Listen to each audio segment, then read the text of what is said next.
Fixer, you recently made a video which was more of an audio clip, and it just showed a picture of somebody sitting there, looked like a little ninja suit on, and he was typing on his keyboard in this picture. It was just a video of an audio clip with this picture. It looked like some little 7-year-old kid sitting in the picture with a ninja suit on. I'm assuming that was you. And in the audio clip, you were making statements about me, such as that you know and others know that I have been uploading Nazi videos onto another account on YouTube. And you say things like, that is a fact. We all know that you have a channel where you upload Nazi videos, do you not? Okay, well, now that we've established that is a fact. And so we have no surprise here to find that Mr. NEWBKING... You want to make it seem as though you are exposing someone. But I've already made a video taking the credibility.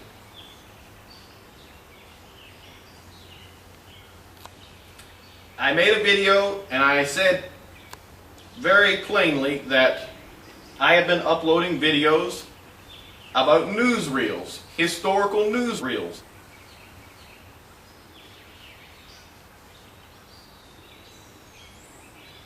Fixer, no matter what you do or what you say, you cannot change history.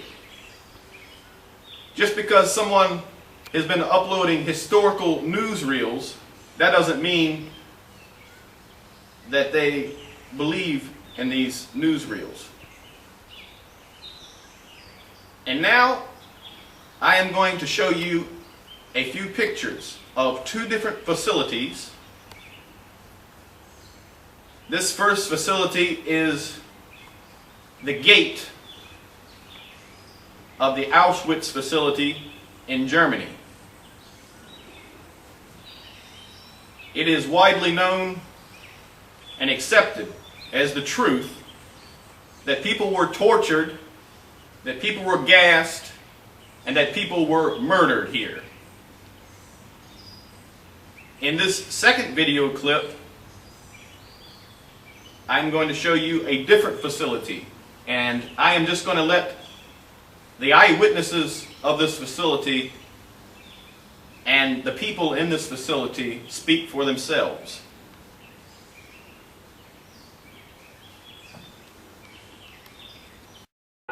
Tonight, we reveal how America treats prisoners in its own backyard.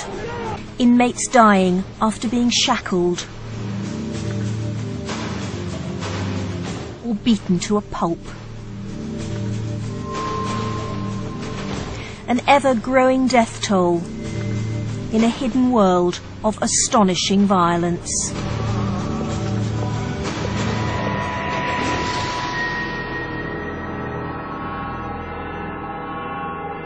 Inmates hideously burnt by chemical sprays. They usually use large fire extinguisher-sized canisters of pepper spray, which then sticks to people's skin. We've had prisoners who have had second-degree chemical burns all over their body. It causes extreme pain. Officers always try to aim for people's faces and for people's genitals. Frank Valdez tried to expose that abuse. He was already a marked man, on death row for killing a prison guard. But then Frank Valdez began writing to local newspapers about life inside Florida State Prison. He gave guards and supervisors the reason to want to shut him up. He was standing up for the rights of other prisoners who were being beaten on a daily basis. A gang of guards stormed into Valdez's cell. One of them was later given immunity for testifying how each of his colleagues laid into Frank Valdez. Describe how he was kicking him as best you can. As hard as somebody could. He was yelling. Have you ever seen anyone kick that hard before? Not that hard, no. What was he saying to the inmate? He was saying, "Who you gonna kill now, motherfucker? Who you gonna kill now?"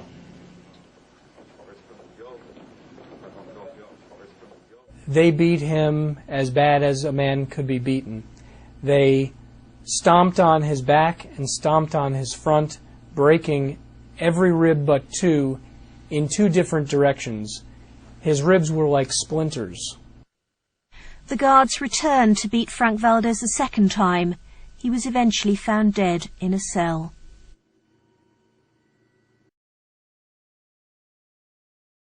Charles Agster was mentally handicapped and a drug user.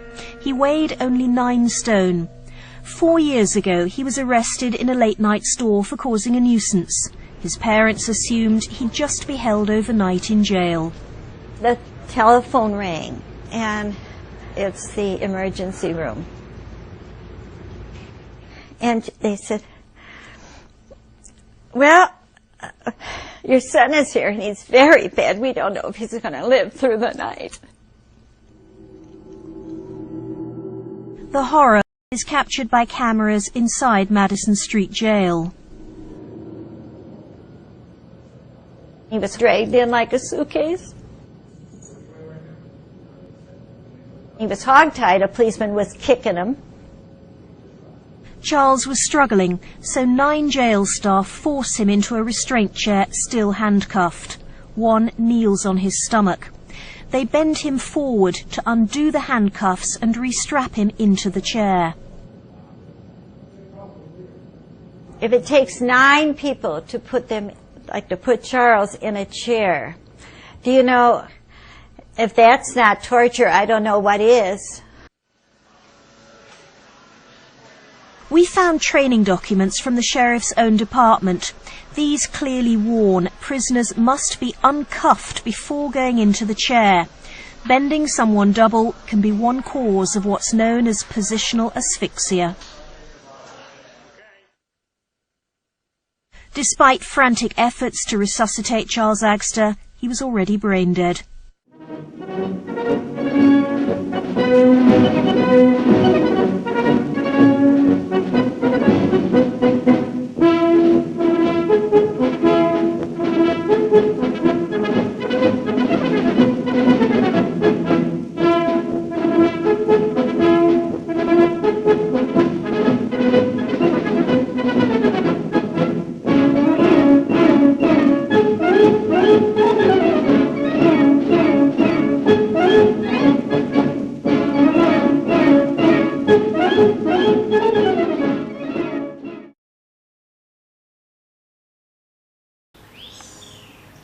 I will now observe a moment of silence for all those who have perished and been lost. Not in the military fighting against another nation, but right here in our very own country.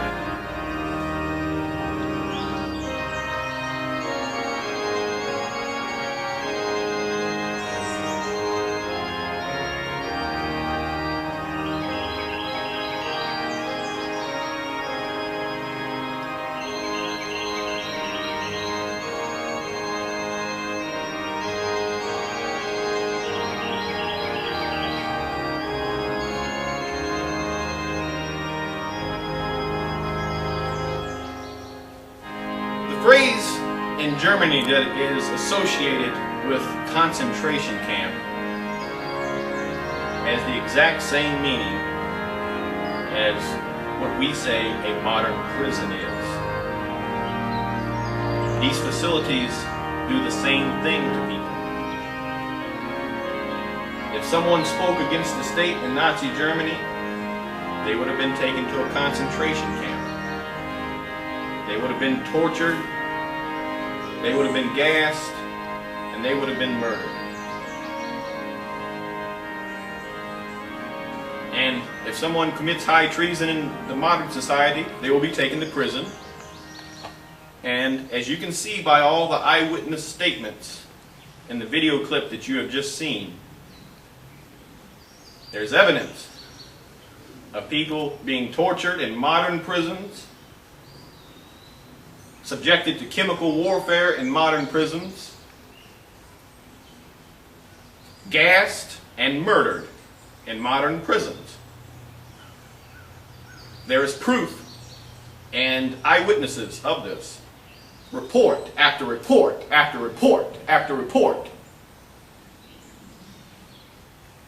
And you are concerned about whether or not I'm uploading historical newsreels.